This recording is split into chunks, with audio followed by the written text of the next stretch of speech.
stuff. I've done probably every stunt there is to do. I don't think there's one I haven't done.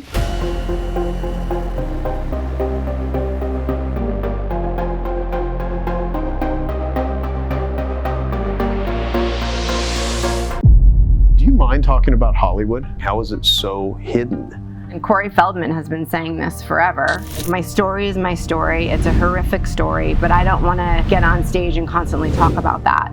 Like, I want to talk about what I'm actively doing to get through it so that I can provide people with hope that they can also do that. Thanks for coming. I knew you flew in here last night. You had a 3-hour delay. I did. Yeah. It was real. But you said you got some work done. I did, yeah. Good. Yeah. All right, well, so let me see how to frame this, because you came to a Genius Network meeting before, a little bit larger group, so this is our 100K group, and I had so many people after our conversation that came up to me that thanked me for having you there. Had no idea in the beginning, like, I'm not sure what this is going to be, or, we'd given everyone a copy of your book. Your book is really one of the most powerful, impactful, sad, but also healing books that I've read in a long time. It's a couple people mentioned it's difficult to get through the beginning parts of the book because, you go into some stuff, but I think the way you wrote it is just absolutely brilliant. And I can go on and on about you, but what didn't I say about you that you would like people to know? And then we'll get into some conversation. And I want to make this interactive also, so we're going to do some Q&A too. So don't think this is just me talking to Kimberly. No, I think you summed it up. Yeah. So what have you been working? Well, okay. So what are you working on right now? Let's go into your business. You're a stunt woman. Yes. You've done some pretty crazy stuff. So we'll talk a little bit about that, and then. Yes, I've done some pretty crazy stuff. I've done probably every stunt there is to do. I don't think there's one I haven't done. Now I'm coordinating, so I'm more sort of like the boss of the stunt people. So I tell people to fall down the stairs instead of doing it myself, which is a nice change. And that's kind of new. I've been doing that the last few years, but now I'm sort of taking it on as I'm getting older as just a bigger opportunity for me to sort of segue out of the physicality of my work also, because a lot of it was rooted in my trauma. And I speak about that in the book, about how, pushing my body to the limit, and, the few times I did get injured on set, feeling a lot of sort of like pride around that, a lot of feelings of, my outside matching my inside, which is why I was a cutter. And I wasn't like a typical cutter there's a lot of people that are cutters will do it in places where people can't see. I would do it on my face when I was a kid, more to try to get attention from my mother, which didn't work. So yeah. Cutting. When I got a job at a mental hospital, it was very interesting because I had moved to New Mexico to go to New Mexico State. I was really bizarre time. I went there to get sober from being a drug addict.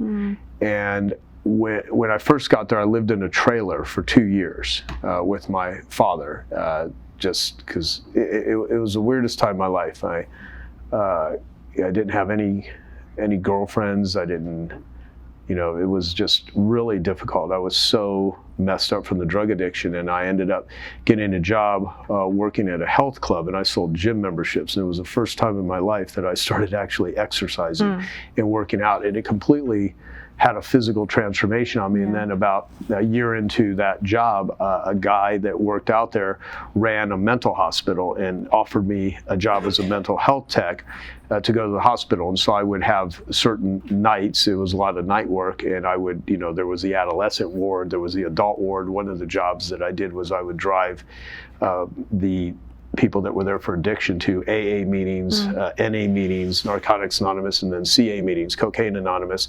And I would sit in on those meetings, never realizing how valuable the exposure to that recovery community would be later in my life.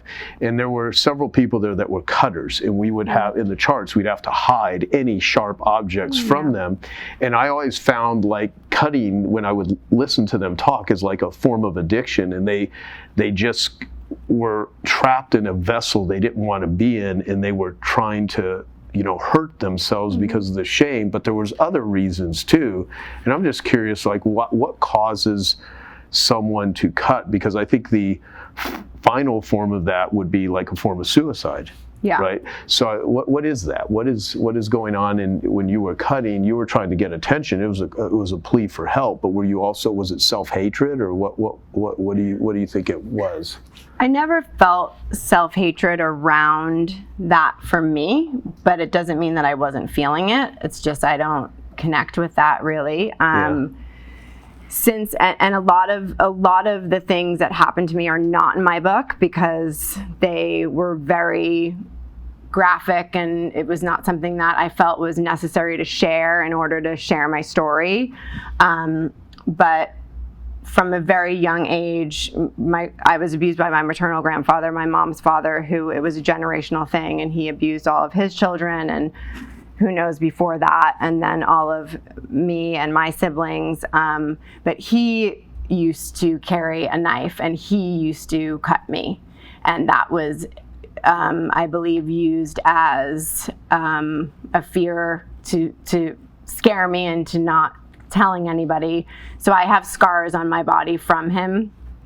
I think that, in retrospect, with all of the work I've done and all of the healing I've done, I think after he died, part of that was needing to feel like that was what was familiar to me, like that was what I deserved, or something that, because the cutting that he did to me was kind of like the final finish of the abuse at that moment or that day, to be like, don't tell anybody. That's what it felt like. There was no words that were spoken, but that's what it felt like. And so I think when he died, it was something that I carried over myself. It was like some sort of satanic ritual. Wow.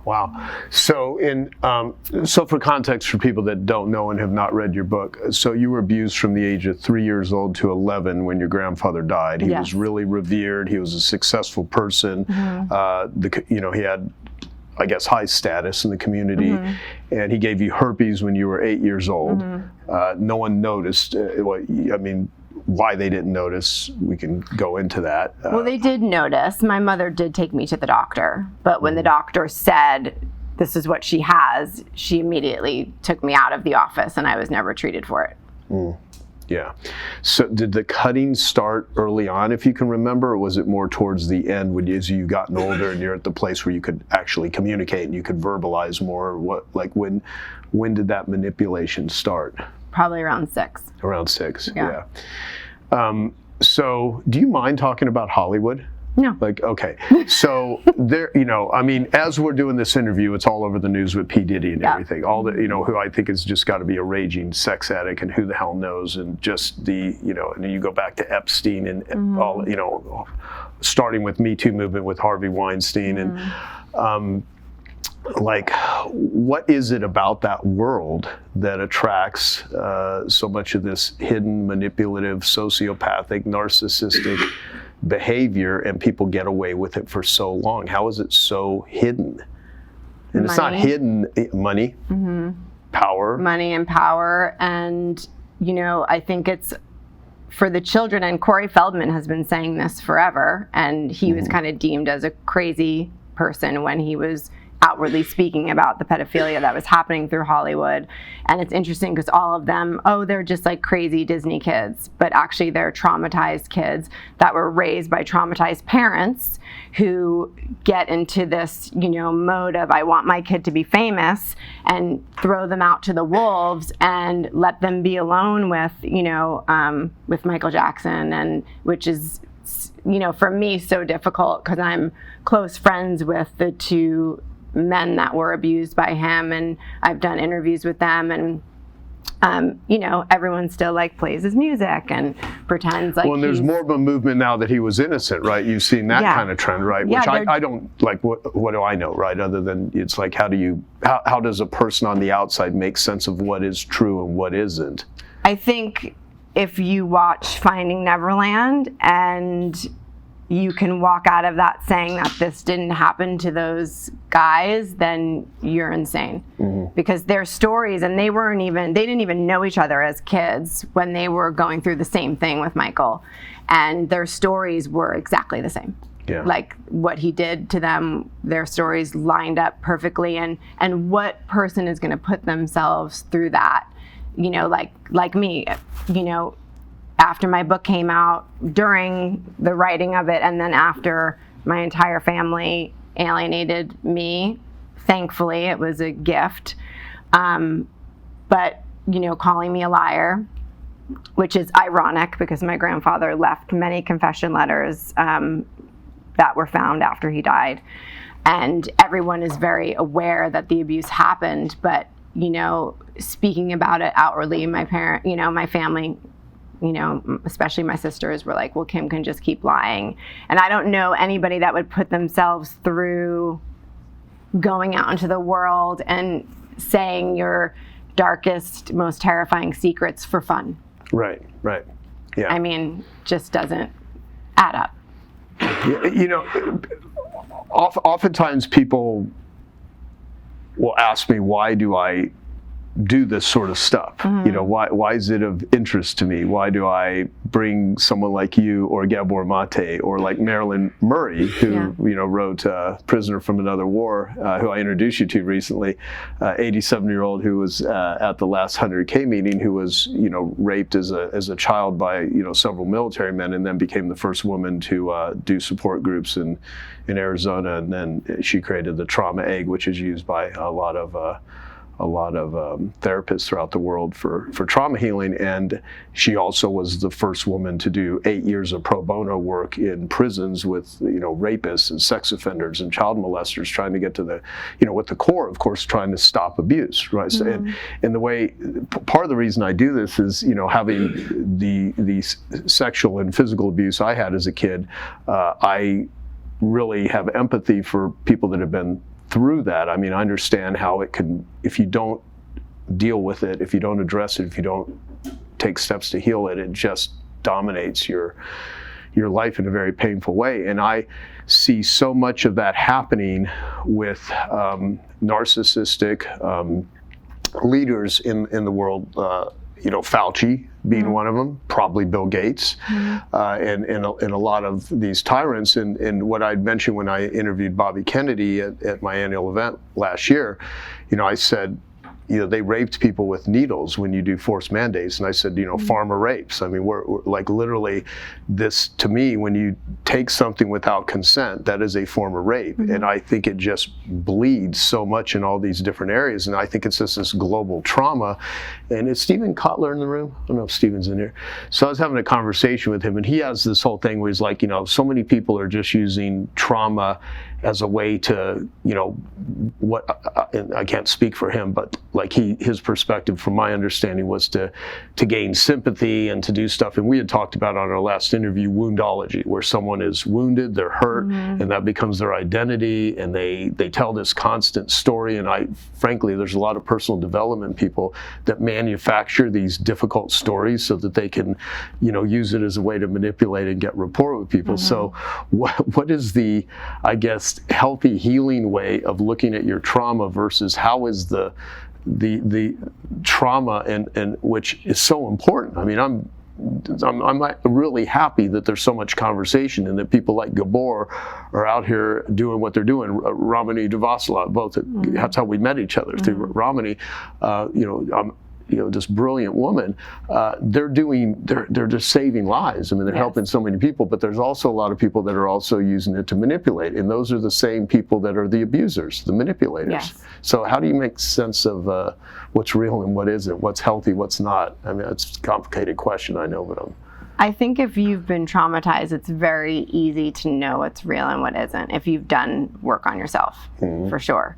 I think there's definitely that victim mentality, and you know, the one social media outlet I use is Instagram, and I will say that I can see people that have CPSD that kind of have been stuck in this perpetual victim mode, and I'm not saying that in a mean way. I'm just saying that, you know, yes, we can tell our stories, and our truth can help people, give them the strength to heal, but I also don't want to get stuck there, right? Mm-hmm. Like, my story is my story. It's a horrific story, but I don't want to get on stage and constantly talk about that. Like, I want to talk about what I'm actively doing to get through it, so that I can provide people with hope that they can also do that. So that yes, we have to deal with our trauma, and most of the time that's behind closed doors with whatever therapist or doctor we choose to work with and whatever healing modality we choose to work with. But then it's how are we coming out on the other side? Yeah.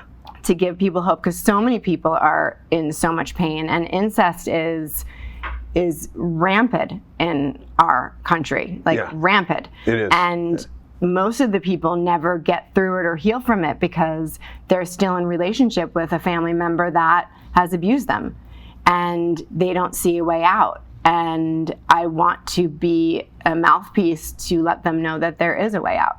Yeah. Well, let's speak to that, because I think, on different levels, everyone has their traps, even if they're abused or not. And especially if they are, it's even more complicated. Mm-hmm. So what is the way out? What is the path that you could speak to, that you took, that finally made the most difference? Psychedelics for me. Yeah. I feel like for me, my trauma was so deep and dark, and coming more into the light of understanding that I really feel, and for those who've never experienced psychedelics, I feel like when I talk about it, I sound very like, woo-hoo, like she's out of her mind. But genuinely, and Gabor was the first one to sort of bring this to my, he's like, have you ever thought about doing psychedelics? And I was like, no, I don't want to go there. I'm not. Because to me, I, kind of dabbled in drugs when I was in my 20s, and I was like, what is MDMA going to do? Like, I know what it feels like to be on MDMA. Well, when you do it in the right setting with the right intention and the right doctor and the right medicine, because the stuff we get off the street is not the stuff that you're getting from an actual doctor. Right. The experience is completely different. And I have been able to uncover many deep memories that have been embedded in my soul. And I have watched how my grandfather's abuse has played out in my entire family, and my aunts and my uncles and my cousins and my siblings. And all of them are either alcoholics or have diseases or are just angry, or they're abusing other people. Mm-hmm. So that is not the path that I wanted to walk down. I wanted to get to the truth of what happened to me, because in the truth is how we heal. Because if I don't know the full truth of the magnitude of the abuse that I suffered, then how am I supposed to heal from it and move through it? Right. So being able to do psychedelic therapy for me has enabled me to recover those dark memories, so that I can work through them and understand, oh, this is why I'm showing up to my daughter in this way, or this is why I'm showing up to my partner in this way, this is why I'm showing up to my work colleague, whatever it is, it's from my trauma, and I can change that, because now I can recognize, oh, this is why I'm getting triggered for something that normal people wouldn't, and I can heal that and move through it. But if I can't uncover the memories, then how am I ever going to fully understand myself? And I do believe that I'm here that we're all here to fully understand ourselves, and that we're here to be the best version of ourselves as well. Yeah, yeah. I mean, the first venture into psychedelics, especially when you're going to unravel stuff, can be extraordinarily scary. And and I'm always very cautious of just telling people, go do psychedelics, because you're opening up a lot. Yeah. And it's also, I never had any long-term sobriety from my sexual addiction, mm-hmm. Which was a response to my abuse, until I did psychedelics. Mm-hmm. I mean, I would go periods of time, but I would always have these relapses on inner circle behaviors. And it's fascinating because I used to, as a kid, do psychedelics to get high and to escape, and to look at it from a different frame of reference of like, oh, this is going to be expanding. But I have a friend who's a psychiatrist that specializes in plant medicines and psychedelics for trauma abuse. Trauma, addiction, anxiety, PTSD. And he, after his 250th ayahuasca journey. Oh, wow. Yeah. So he's like lives in the jungle. I mean, he's a big spokesperson for it. And I was on an airplane with him, and he said, I finally realized it was ayahuasca that he had just gotten done doing. He said, I realized the medicine, and it's interesting that they refer to it as medicine, which is people that are real healers. They use the word medicine different than a doctor or a pharmaceutical company uses medicine. It's really bizarre. It is medicine. Yeah. And he said the medicine doesn't do the work for you; it just presents to you the work you need to do. Correct. And so I have a lot of friends. I always make this joke that I have a lot of friends that go to Burning Man. They get high in a camper and they call it a spiritual experience. And I also know people that will literally do psychedelics in a camper and they'll have a spiritual experience, right? It depends on kind of like how they interact with it. And there's a lot of spiritual narcissists that are running around that may have dabbled in it, and now all of a sudden they think they know the kingdoms to healing and God and everything else, and it's just like, so how does one go into this from your perspective in a safe, thoughtful way, if there is such a, because it ain't a joyride. No, and the doctor that I work with, I will say, I think the doctors that are out there that are really doing this work in all the right ways, you can't find them. You know what I mean? Like, you have to know someone who knows someone who, my doctor works very black market type, she's literally, I call her the medicine woman. She lives in Big Bear and on this like massive piece of land, and that's what she does. And she's not on social media, she's not out in the world, not to say that that's right, wrong, or it's just that she is dedicated to the work, and she is incredible. We do integration before, so sort of set an intention of what I feel that I need to get out of my journey. And surprisingly enough, every time I set an intention, it shows up in my journey. Since we met last, I think when I was here last, my father had just passed away. And there was a lot of pain around that for me because nobody in my family told me that he died. And I heard somebody called my husband, who wasn't even my family, to tell him that my father died. And I didn't go to the funeral because I wasn't welcome at the funeral. I mean, I could have shown up if I wanted to, but my family, because of how much trauma they've been through, I knew that it could have gotten really ugly. And I didn't want that for my dad's memory, even if I've had many issues with my father. And I always felt like, since doing journey work, that I would connect with him in another realm, that I had this feeling, and when he died, I felt him with me all the time, that I knew that we would never connect in this world in the way that I needed him to. So I had a journey about maybe a month ago, and I kind of went in with the intention, I always sort of go in with the intention of whatever my little girl needs to show me, I'm willing to see, not for her not to give me more than I can handle, because there's a lot. And that if my dad, is wanting to connect with me, that I am open to that. And, sure enough, like probably an hour into my journey, my dad was just there, and he was just like weeping at my feet.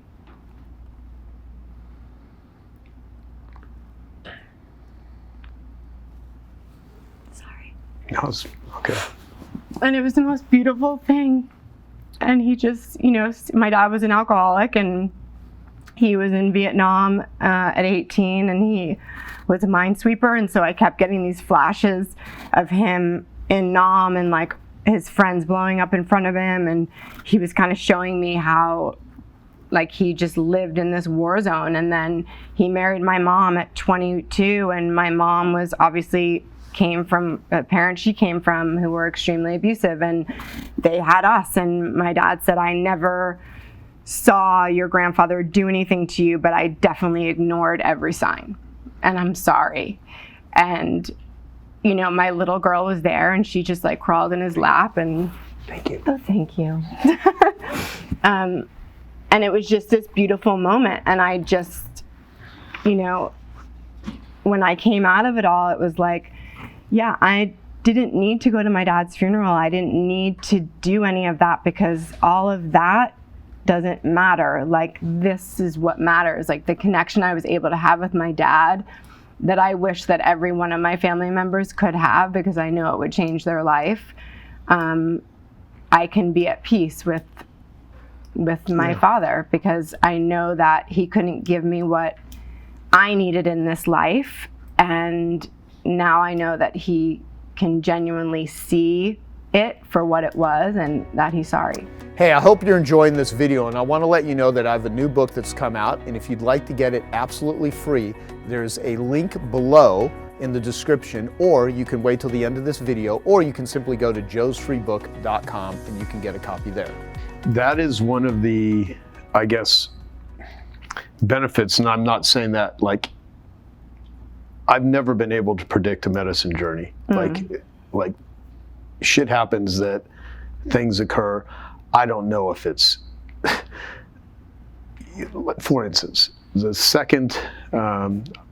first time I did ayahuasca was in the jungles in Mexico with Gabor Mate.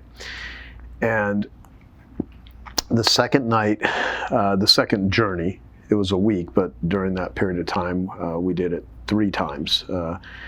The second journey, I'm, you know, when this, what do you call it, with the open roof and everything? The yurt?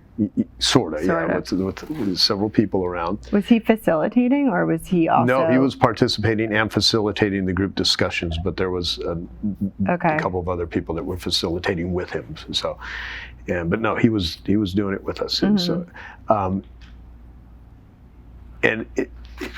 you know, I often have gone back and go, was it my mind that was interpreting this? Were you tapping into, and that was it really my mother that was there? And during the second, like, the weirdest thing, as real as sitting in this room, there's like music that they're playing, that you know, they're chanting, and it's light, although it's dark. There was some light, I could see moonlight, and then all of a sudden, just this sweep of wind came over me, right when it hit, everything got really dark and really gloomy. And this woman that had a couple of children, she was next to me, and all of a sudden, the whole scenery changed, and she was up, bawling her head off, just crying. And I'm sitting there not really able to move, and it became my mother crying, knowing that she was going to die from cancer and leave me and my brother. And it was as real, and I could not move, I could not reach out, and and it was like this fucking pain, emotional pain of, you know, there would be no way without that journey I could ever relate to what my mother went through. Yeah. And, you know, and all of this anger that I would have towards my father, but now I have this love and compassion that I never could have had, because he had it.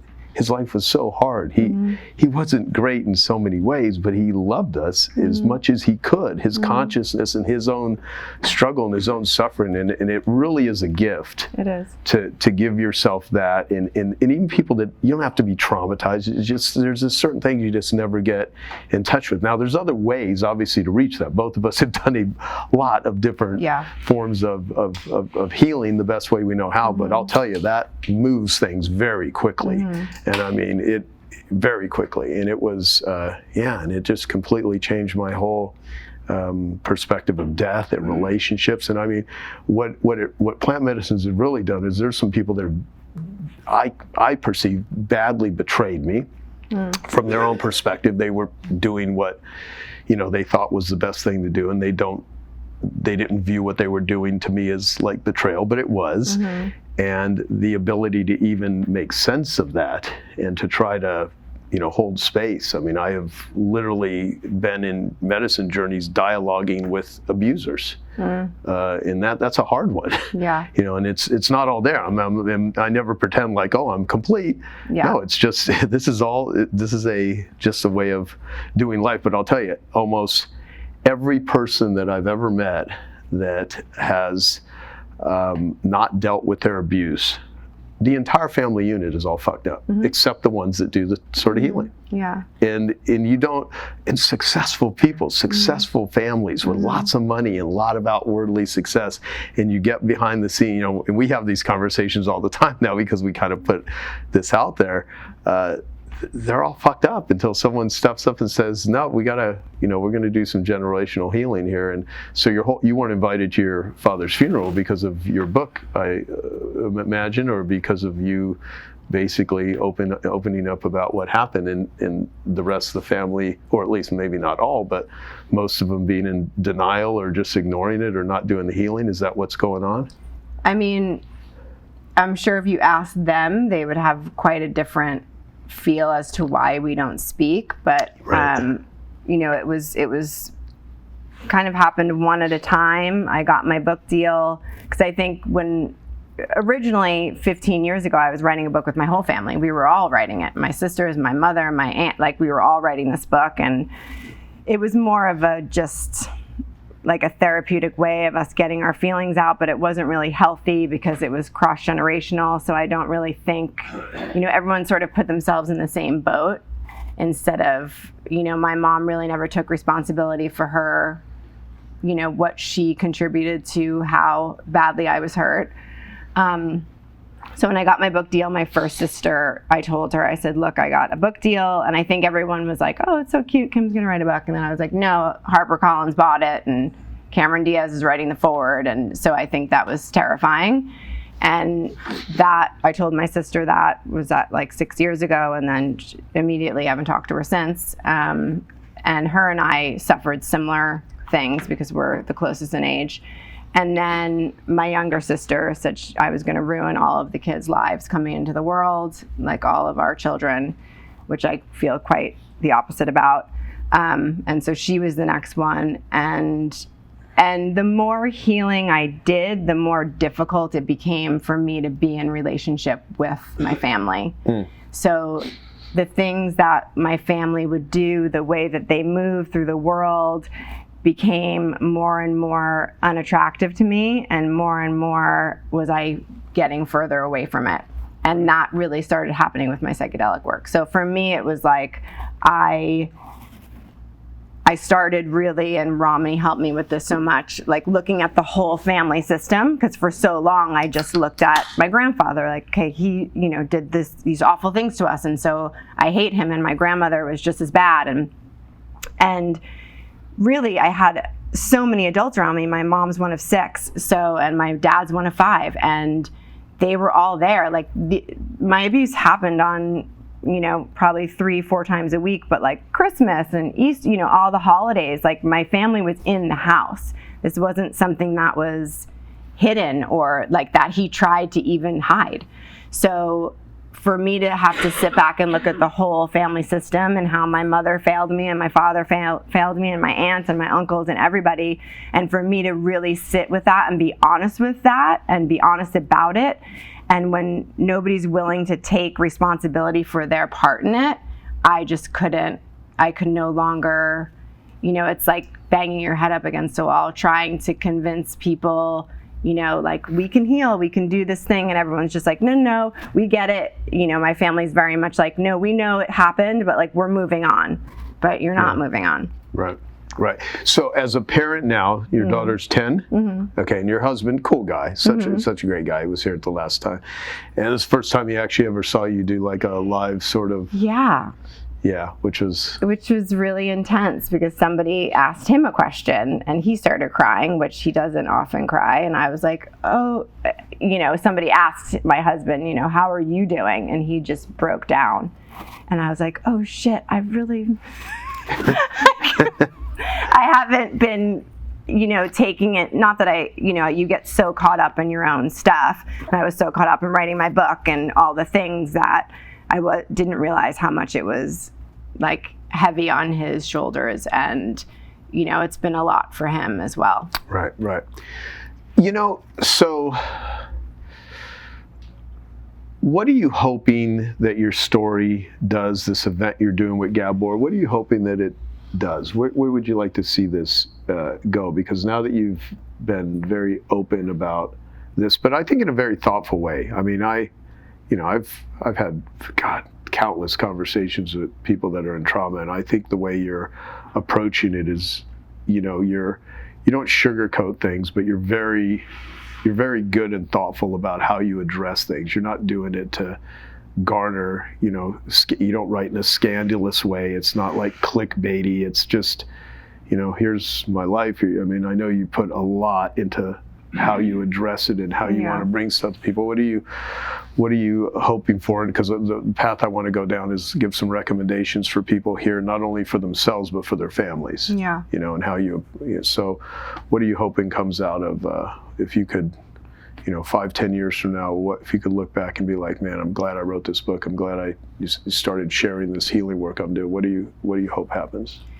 I think the biggest thing for me and doing this event with Gabor is it's called Return to Self, Navigating Attachment and Authenticity. And if you follow his work at all, he speaks a lot about that.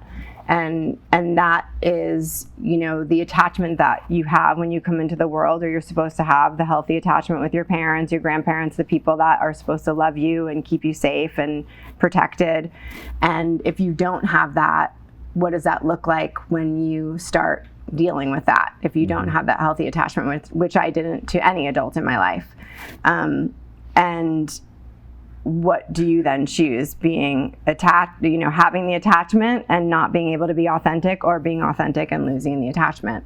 And that's been a huge piece of my healing.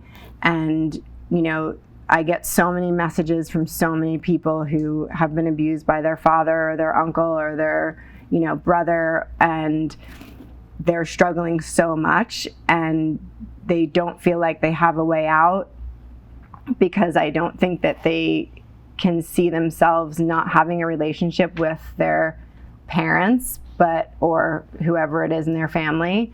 But I think what people are missing is that you're losing your relationship with yourself, which is the most important thing. And everyone, when you've been abused, you're kind of taught from an early age that yourself doesn't matter, and that you don't matter, and that you're just an object.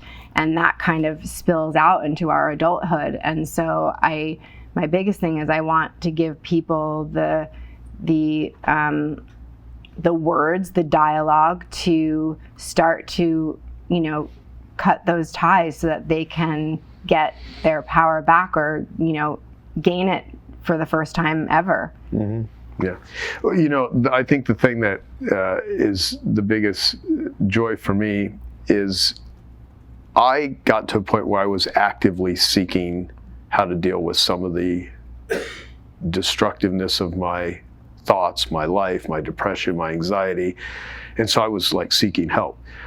I cannot tell you, ever since I started talking about this stuff and sharing it and interviewing, really smart people about it and people that have been through it,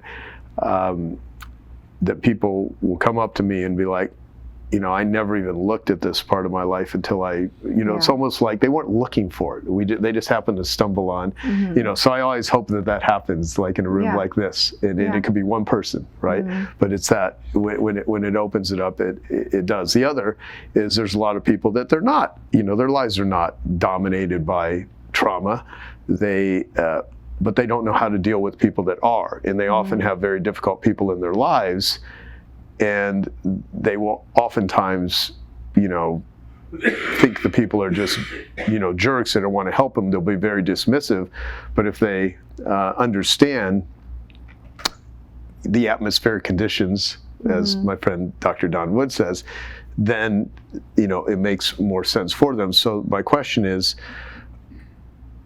without just knowing the pain of everyone, you can't go out and save the whole freaking world. No. You can barely, most people can barely manage their own lives, let alone everyone around them.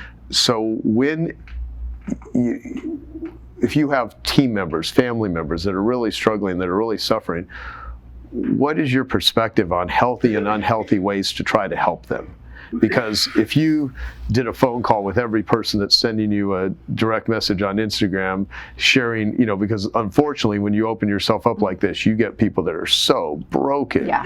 And I have the hardest time with that. Like I have people that reach out that are suicidal, they have no money, they're just dying, and it's like, it's one of the reasons I created the recovery clone, right?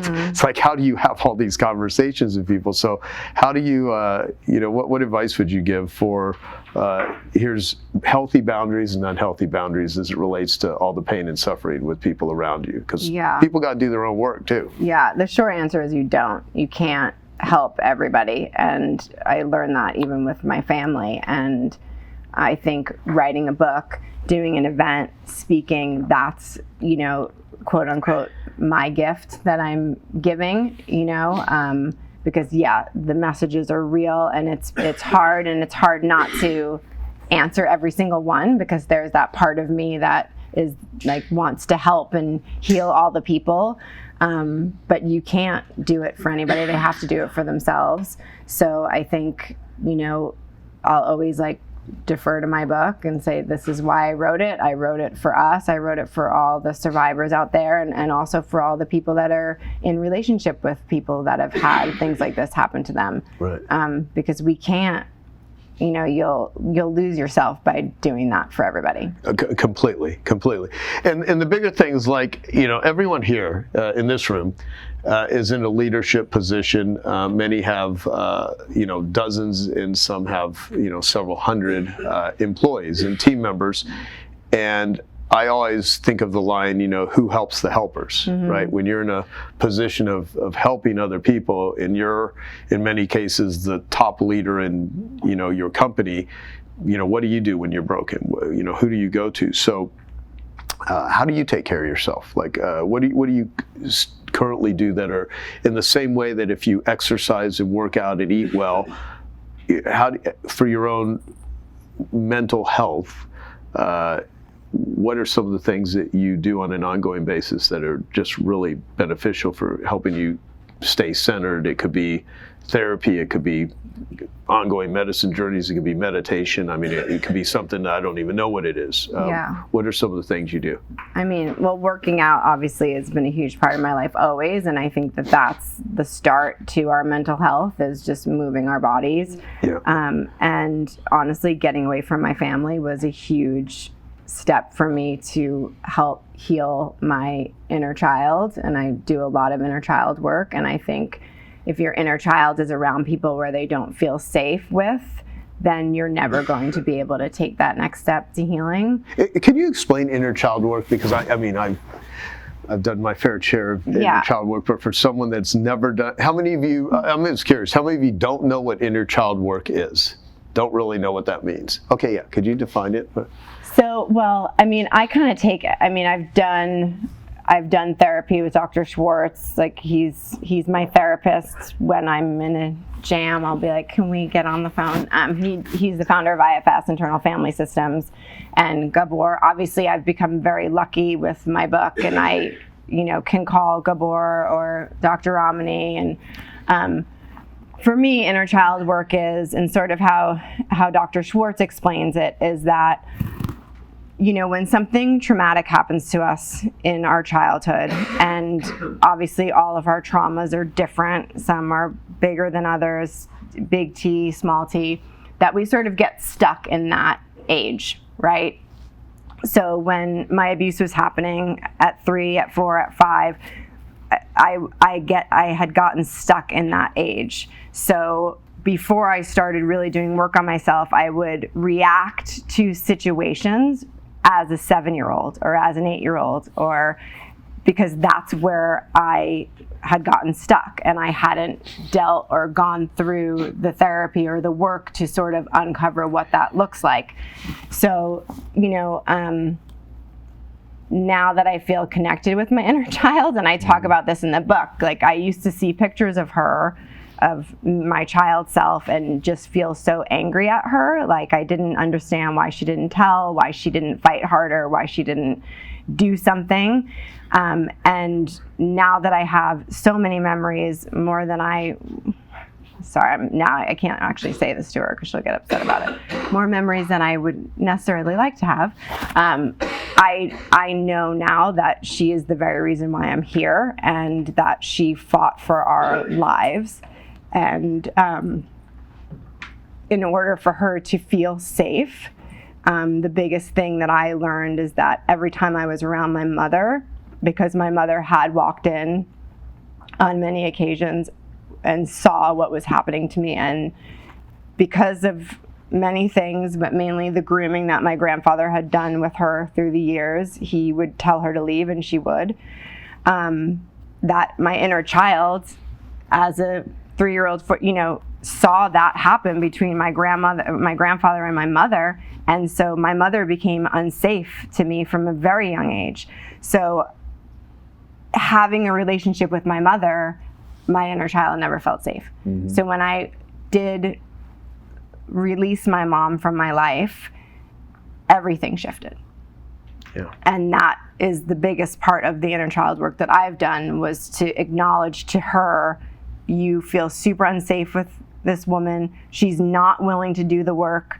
I've done and paid for, because I became that person in my family, especially when I got into stunt work. It was like, I used to be a dancer. I danced with Ailey. I was an acrobat. I was a break dancer. I didn't make any money for a really long time. So when I got into Hollywood and I started making a lot of money, I was like, oh, I can buy a first class plane ticket for my mom, and I can pay for us to go to therapy, and I can do all these things, and I can buy my sister a house, which is like one of my sisters who, actively doesn't speak to me and chose not to tell me about my dad. I actually am on her mortgage, ironically, which is how twisted my family is. But I became that person, like I can fix all these things, but I couldn't fix all the things. It was the same thing that I grew up with, which is like, we're gonna put on the dress and we're gonna like put the bow in your hair and we're gonna show everybody, out there that we're this perfect family when we were the most fucked up family on the planet. So giving her that safety of, I acknowledge that these people aren't safe and I'm not gonna let them in your life. And also, they're not safe for your daughter, my daughter, mm-hmm. and I'm going to take them out of my daughter's life, which is what I did. That really shifted for me. Right, yeah. I will just have to say this, because you're going through some things you're doing, which is really, I think, beneficial to hear this, is the term "you're sick as your secrets." When you can process, disclose to healthy, safe people the things that cause you the most shame, embarrassment, grief, depression, terror, and all the myriad of emotions, and just release those. Dan Sullivan in the back has this term called strategic byproducts that is often used for business, like, mm-hmm. An analogy, if you're going to run a marathon and you've never ran a marathon before, and 6 months from now you decide you're going to run a marathon, all these things start changing in your life. Like you might start waking up earlier, you may quit drinking alcohol, not eating crappy food. You're going to start training because you're preparing yourself for this. And the goal is to run this marathon 6 months from now. But all these strategic byproducts that are happening off to the side end up becoming far better and greater than what the goal you're pursuing in the first place. So when someone starts going down this healing path, and I look at it as disclosure, all of these things that used to stress you out and mess up your life, all of a sudden they start getting dealt with. Mm-hmm. And so the goal is like, I need to deal with these, this embarrassment and this shame. But when you do, there's all these things that you don't even realize are these great gifts that come from it. And what's interesting is, like the way when I and of course we've talked about a lot of this. I know your story, right? But where I keep going deeper on is the letting go of the family. Like, how many of you have literally had to cut family out of your life because it's not fixable for you, or did you? Yeah, and that's a really psychologically difficult thing to do in society.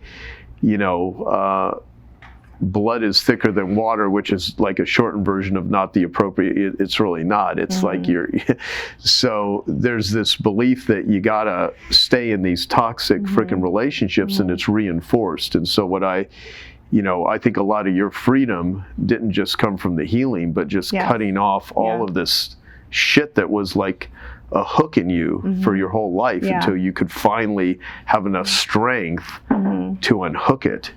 And I think it's the fear, because we always gravitate towards the familiar. And when our familiar is toxicity, and then we remove it from our life, we're like, what now? Kind of thing.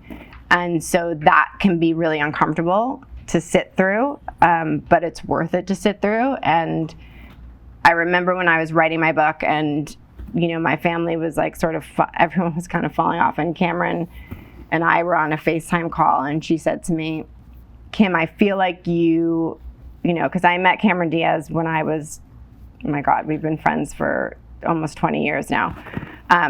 She's like, I feel like you are like climbing over this wall, and your family is just holding onto your ankles, and you're not able to get them off. She's like, you need to get them off.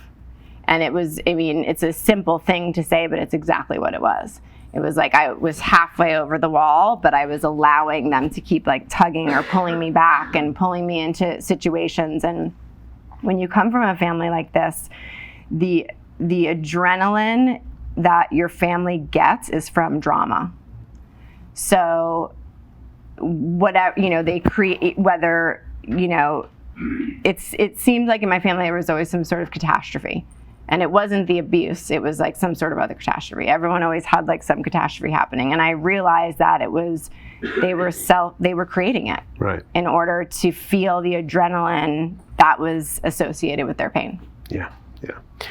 I've always prided myself in being pretty good. When I used to listen to music more frequently, I would listen to bands and I just would know if they were going to become big hits or not. And I was really good at it. And not that I ever, if I was smarter back then, I would have been, in PR or something and making use of it. But it was this stuff that I would notice. And I tend to see people and I'm like, I think this person's this is an up-and-comer. This is someone that's going to make a significant impact. And I'm better at doing that with other people than I am with myself. We all are. Yeah. It's much easier to deal with other people's marketing problems than deal with your own, or deal with someone else's personal problems than deal with your own.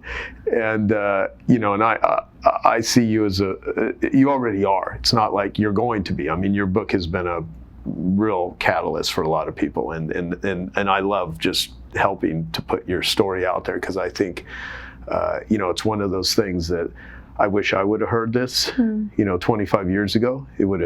My life would have been much different, right? Yeah. And I think a more positive way. So I think what we're doing is important work. And I have to smuggle it into like business conferences and stuff, because could you imagine trying to write a sales letter for this? Come and see this conversation. We're going to talk about child abuse and all that, but your book though has been really impactful. And I just know from the last conversation from the people that came up to me that it is making a difference. So how do people, let's talk about your event, since I'm everyone that's here. If you would like to come to it, it's on a Sunday. It starts at 10 a.m. in Los Angeles. It's 10 a.m. to 5 p.m. It's October 6th, which is a Sunday. If you can make it, you're welcome to come. I will be happy, as you being part of this group, to just pay for you to attend. And if you know anyone, and you can attend, but you know someone that could really utilize this, because it's probably going to be sold out soon, hopefully with my help too. Talk about that. It was so interesting, because I never thought, when I started writing my book, and actually my therapist, I think she had held out on talking to me about Gabor because she was afraid that I would cross over and never come back, which is exactly what happened. She's like, have you ever heard of this, doctor? He has anyway, I kind of went down the rabbit hole of his YouTube videos, And then I was like, okay, I need to meet this guy. I need to talk to him. And so I sort of stalked him on Instagram and then realized he probably didn't do his own page. So I reached out to his son. And then anyway, long story short, we were on a Zoom that night and that changed my life. And, you know, sort of said to him, when I'm done with my book, can I send it to you? And if it speaks to you. So he endorsed it. Never did I think I'd be, you know, 2 years later doing an event with him. He's never done an event with a survivor before or any actual like normal person. He just does events with other doctors. Yeah. So this is like a literal first time thing. And yeah, I think it's going to be really impactful for people to feel like they're being seen by someone who understands the trauma of what sexual abuse or abuse in a family system looks like, and then to have a doctor who can clinically speak to how these systems survive. And I think it's going to be a really great balance. Yeah, and it won't be like a motivational business strategy, how to build a marketing funnel. It's literally, it's all on, it'll be processing different stuff, but it'll be, I'm sure it'll be quite eye-opening. And so, yeah, so that's, and we kept it smaller. I mean, small for him because he usually 200. He usually does thousands. So we kept it that way so that we can bring people up if they want to, you know, talk with him, you know, and have a dialogue and be able to do that, which is why we did it that way. So, yeah. Yeah, awesome. And so, and then there's your book, and then you want to turn this into a movie. I do. So manifest that. There's a lot of people here that would be, I'm sure, happy to offer, if nothing else, opinions. Yeah. It could be good advice. Yeah. But perspectives. So you got a lot of smart people in the room related to that. And then how do people follow you on? I only do Instagram. Like I say my team. I have one woman on my team who does all of my, just especially with the event, who I think I'm on everything, but I don't even know my passwords. So I'm literally just on Instagram. That's so funny. Yeah, I don't know my passwords. She's like, so this is your like thing from X. I'm like, what? Like, yeah. That's great. Yeah, That's I don't even know my password to Facebook. Okay, and your Instagram is Kimberly Shannon Murphy? It's Kimberly Shannon Murphy. If you look that up, you'll find it. Yeah. So any final anything I didn't share, anything that's in your mind that I should have asked you that you want to talk about, or just famous last words and words of wisdom for people that are? No, I'm just so appreciative of you and all the things. Like, this man's amazing. Everything you've done since we've met has just been. There's a lot of people in this space that are assholes, like that have interviewed me, that I have, you know, gone on their podcast. That, I mean, regrettably so, not all, but some that have used. You know, it's really interesting. You do a 2-hour conversation and they take like a clickbait and put it out there, and it's like crazy. Yeah. That's the world of some marketers, and it's very interesting. And I think a lot of people go to seminars and personal development things that are very traumatized, very depressed, struggling with addiction, but they don't know that's what it is. All they know is that they're looking and they're seeking for something. And so I know that, and that's one of the reasons I have conversations like this. I mean, there's no way of me statistically knowing this, but I bet you like half of the people that will go to like a big Tony Robbins event are struggling with some sort of addiction or something. But no, you know, you're not going to power your way through that. Some things, you know, require force. Other things, it's surrender. Yeah. And it's learning when to push and when to pull and how to dance with it. But it all goes back to, you know, let's utilize Don Wood's. You know, if you understood the atmospheric conditions of somebody's life, it would make sense why they are the way that they are. And I believe as an adult, we not only can, as a child, you're at the mercy of the atmosphere of the people that are the parents or the people that are the caretakers or the abusers, but as you become an adult, you can influence the atmospheric conditions of yourself, your family, and others. And this room is impacting the atmospheric conditions of literally millions of people. You know, they're just the small group of people here, and if your own atmospheric conditions are stormy and gloomy and terrible and terrifying, how good of a job are you going to do out there, and how happy are you going to be? So at the end of the day, it's my word is connection. You know, I just want to connect people with ideas, other people, other individuals, and hopefully along the way with themselves. And I think you are an amazing person that is connecting people, unplugging from the toxic into the energy, because so much of the world is just being dominated by out of control, traumatized narcissists, sociopaths, and psychopaths, and you're an antidote to that. Thank you. So I hope so. yeah, no, absolutely. Yeah, absolutely. So thank you. Thank you. Kimberly Shannon Murphy. Thank you. Thank you. Thank you. Okay, I hope you found that video awesome and useful. So if you want to get a free copy of my book, I want you to click here. And if you want to watch some more videos that'll be useful and awesome, click here. Go ahead. They're over here. Do it now. Come on. Thank you. Watch them.